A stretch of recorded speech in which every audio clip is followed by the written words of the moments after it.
میں کیا ہوتا ہے کہ 5 وقتہ نمازوں کی با جماعت ادائیگی کا ہم سے اہتمام ہوتا ہے. امامت معمولی خدمت نہیں ہے، بہت مشکل کام ہے. میں کئی مرتبہ سنا چکا. ایک مصلی تھا، مجھ سے کہنے لگا کہ آپ امامت کرتے اور تنخواہ لیتے، آپ اگر امام نہیں رہتے تو بھی تو آپ کو نماز پڑھنی پڑتی نا. تو جو نماز آپ پڑھتے وہی نماز آپ بجائے چٹائی کے مصلے پر پڑھ لیے تو آپ پگار لیں گے کیا؟ میں نے کہا نہیں، بات ایسی نہیں ہے، سمجھ کا فرق ہے. مولو ایک کام کرو. بولے کیا؟ میں نے کہا تم مہینے بھر 5 وقت کی نماز ہمارے مؤذن صاحب کے بازو میں پہلی صف میں پڑھو، جو پگار ملے گی وہ تم لے لینا، جو تنخواہ ملے گی وہ تم لے لینا.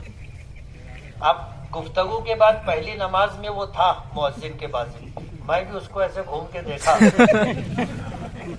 دوسری نماز میں 2-4 لوگوں کے بعد تھا، میں اس کو دیکھا نا تو وہ سر اٹھا ہی نہیں رہا تھا نیچے سے.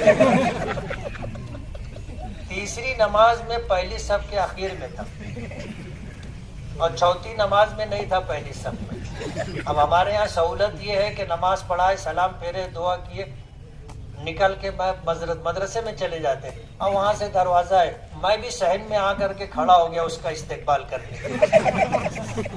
وہ آیا، بولے بہت مشکل کام ہے مفتی صاحب، میں گولڈن نگر میں رہوں، یا ایسا ہی موقع معلوم پڑا، میں بھاگت آؤ، پہلی سب بھر گئی.